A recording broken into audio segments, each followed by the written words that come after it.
Assalamualaikum warahmatullahi wabarakatuh. Halo anak-anak, kita berjumpa lagi dalam pembelajaran tema 6 menuju masyarakat sejahtera, subtema 3 masyarakat sejahtera negara kuat, pembelajaran 5. Bagaimana kabarnya anak-anak pada pagi ini? Semoga kalian semua sehat ya. Oke anak-anak, sebelum belajar kita berdoa dulu. Berdoa mulai. Oke, berdoa selesai. Anak-anak, setiap orang harus berupaya untuk hidup sejahtera. Jika semua warga Indonesia sejahtera, negara ini akan semakin kuat. Masyarakat yang sejahtera akan mampu mengembangkan negara Indonesia supaya lebih maju. Selain itu, masyarakat sejahtera akan mampu menjaga keutuhan negara kesatuan Republik Indonesia. Nah, anak-anak, yuk kita amati gambar pertama, gambar kedua, yang ketiga, kemudian yang keempat. Apakah beberapa contoh gambar di atas menunjukkan keadaan masyarakat yang sejahtera? Bagaimana, nak? Iya, gambar menunjukkan masyarakat sejahtera. Mengapa demikian? Karena mereka dapat memenuhi kebutuhan dengan baik, ya kan? Seperti bisa bersekolah, ya kan, nak? Kemudian dapat berhubungan baik antar agama, ya kan? Kemudian mendapatkan hasil panen yang menggembirakan, yang memuaskan. Oke. Kemudian di sini gambar yang ini dapat berolahraga juga, ya kan? Dengan bersih dan sehat, ya. Dengan udara yang begitu bersih, ya. Oke. Nah, anak-anak, di sini carilah beberapa gambar tentang ciri-ciri masa kanak-kanak dan masa pubertas. Jika kamu anak laki-laki, cari gambar anak laki-laki pada masa anak-anak dan pubertas. Jika perempuan berarti gambarnya anak perempuan ya pada masa kanak-kanak dan masa pubertas. Ya nak ya. Dan kalian sudah mengetahui kan ciri-cirinya? Oke. Nah, yang ini untuk anak pada masa pubertasnya di sini ya. Nah, coba perhatikan, masih ingatkah apa perbedaan dari masa kanak-kanak dan masa pubertas? Kalau masa kanak-kanak adalah anak belum mengalami perubahan fisik, psikis, dan pematangan fungsi seksual.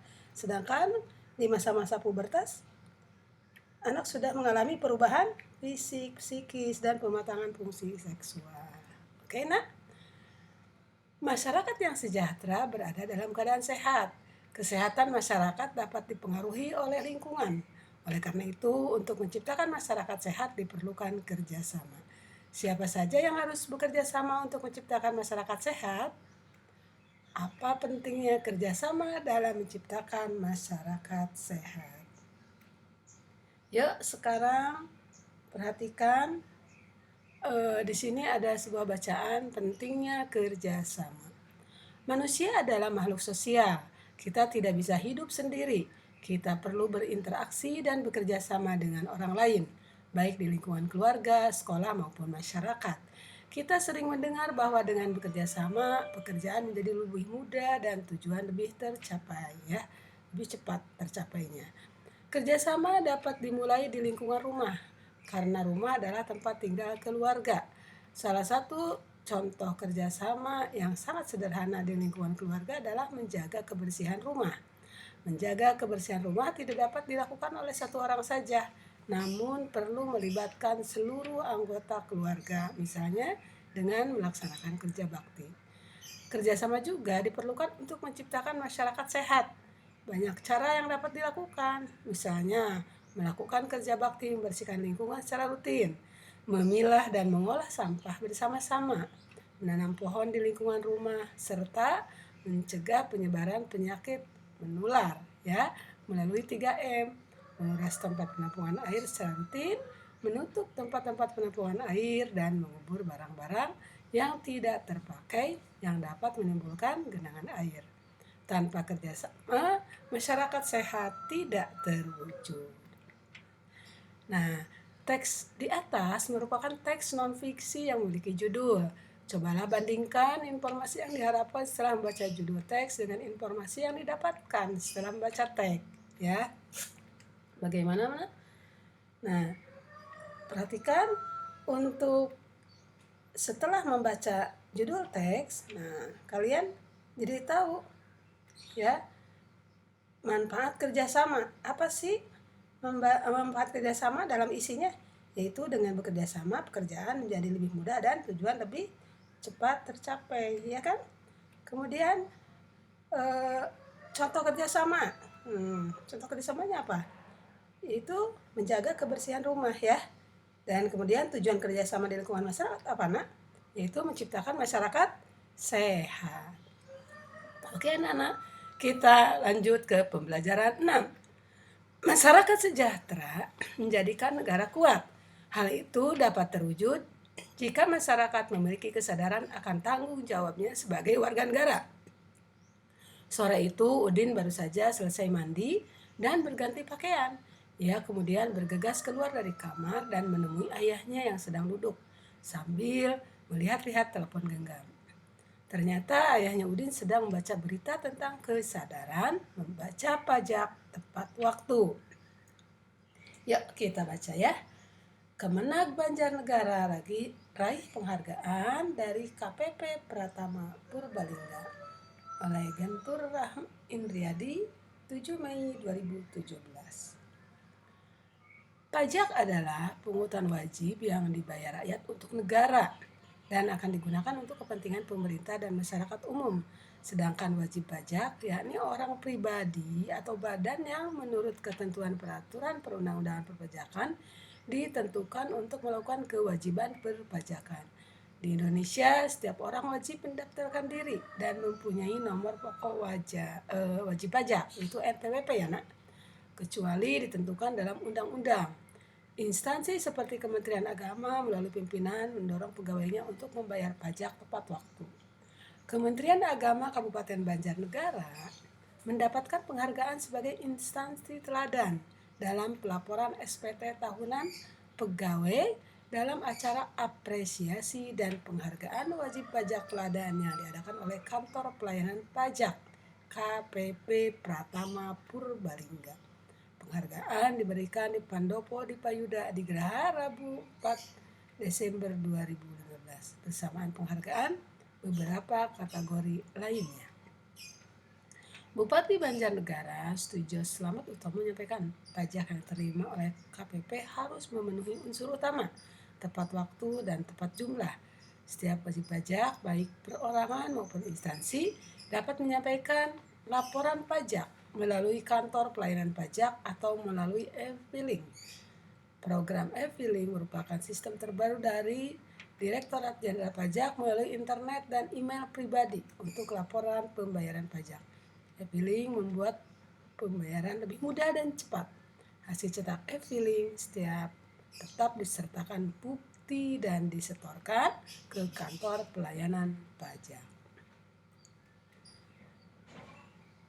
Selain apresiasi bagi wajib pajak yang teladan di kabupaten, dalam acara tersebut juga disampaikan bahwa Direktorat Pajak Kanwil 2 mendapatkan penghargaan juara 1 dalam penerimaan dan pelayanan pajak secara nasional. Penghargaan itu diperoleh dikarenakan target yang diberikan oleh Kementerian Keuangan dapat tercapai dan terlampaui secara jumlah dan juga tepat waktu. Yoyo Satyo Utomo, Kepala Kantor Wilayah 2 menyampaikan dengan penerimaan pajak yang sudah didapatkan 70% akan kembali ke kabupaten dalam bentuk pembangunan fisik, sarana dan prasarana yang berguna bagi masyarakat. Peningkatan dari sektor pajak untuk tahun 2015 diharapkan bisa meningkat. Namun yang utama adalah peningkatan kesadaran untuk membayar pajak. Target pendapatan pajak tahun 2015 Kanwil 2 Jawa Tengah naik 7,8%. Kepala Kemenag Banjarnegara Farhani menyampaikan bahwa penghargaan ini hasil dari sosialisasi juga kesadaran pegawai di lingkungan Kemenag dan dorongan dari berbagai pihak. Acara tersebut dihadiri oleh Dirjen Kantor Wilayah 2 Jateng, Forum Komunikasi Pimpinan Daerah, Forkompinda, Setda Kabupaten Banjarnegara atau KPP Banjarnegara, KPP Cilacap, KPP Kebumen, KPP Banyumas, Kepala Dinas atau instansi vertikal, camat, pengusaha, kepala desa, dan undangan wajib pajak yang mendapat penghargaan. Ya, nah teks di atas merupakan teks non-puisi yang memiliki judul. Bandingkan informasi yang diharapkan setelah membaca judul teks dengan informasi yang didapatkan setelah membaca teks. Nah, informasi yang didapat. Apa informasi yang didapat saat hanya membaca judul bacaan apa nak? Yaitu Kementerian Agama Banjarnegara meraih penghargaan, ya, meraih penghargaan dari KPP Pratama Purbalingga. Kemudian informasi yang didapat setelah membaca teks apa?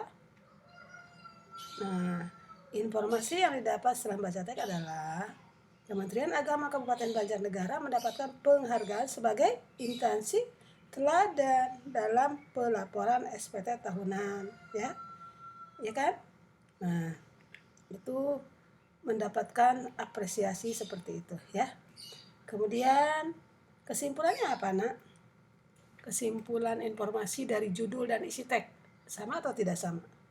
Judul dan isi teks sama, ya, saat hanya membaca judul dan setelah membaca teks. Jadi ini sama, ya, judul dan isi teks sama. Anak-anak, kesadaran membayar pajak merupakan salah satu bentuk tanggung jawab sebagai warga negara dalam kehidupan sehari-hari. Setiap pelaksanaan tanggung jawab oleh warga negara akan memberikan dampak bagi warga negara tersebut dan bagi negara. Contohnya, ketika seorang telah melaksanakan tanggung jawabnya membayar pajak, berarti ia telah membantu pemerintah melaksanakan pembangunan. Dampak bagi dirinya sendiri adalah ia akan merasakan kemudahan dalam melaksanakan aktivitas dalam kehidupannya karena pembangunan berbagai fasilitas dari iuran pajak yang telah ia bayarkan. Ya. Nah, anak-anak, apa pengalamanmu ketika melaksanakan tanggung jawab sebagai warga negara dalam kehidupan sehari-hari? Apa pengalamanmu, nak? Nah, kamu sebagai pelajar itu apa pengalamannya? Yaitu belajar dengan tekun. Oke. Nah, di sini mengenai tugasnya pelaksanaan tanggung jawab sebagai warga negara yang telah kalian lakukan dalam kehidupan sehari-hari. Apa tuh? Misalnya tanggung jawabnya apa nih? Sebagai warga negara diantaranya kalian bergaul atau berteman dengan semua orang, ya. Karena apa? Karena untuk menjalin persatuan, ya kan? Jadi kalian tidak memilih-milih teman. Itu sebagai salah satu dampak dari pelaksanaan tanggung jawab, ya. Bagaimana pelaksanaan tanggung jawab sebagai warga negara yang telah kalian lakukan dalam kehidupan sehari-hari dan dampaknya apa, ya kan? Nah, dengan kalian berteman dengan teman semua orang, itu dampaknya dapat terjalin rasa kesatuan dan persatuan. Nah, dapatkah kamu berkreasi membuat sebuah contoh reklame sederhana? Reklame itu berisi pesan supaya pelajar taat pada peraturan untuk menjaga kebersihan sekolah sebagai bentuk tanggung jawab sebagai warga sekolah. Bagaimana cara yang akan kamu lakukan? Apakah kamu ingat yang dimaksud dengan reklame? Ya kan? Apa saja medianya?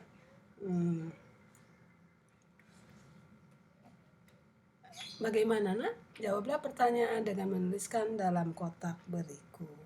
Masih ingat apa tuh reklame? Reklame adalah setiap kegiatan yang bertujuan memberikan informasi kepada halayak ramai, ya, tentang suatu barang, jasa, atau hal lain. Maksudnya apa? Yaitu untuk menarik perhatian dan keinginan tentang yang diinformasikan itu, ya kan? Misalnya media reklamenya apa, nak? Media reklame apa saja sih media reklame? Media reklame itu apa aja ya?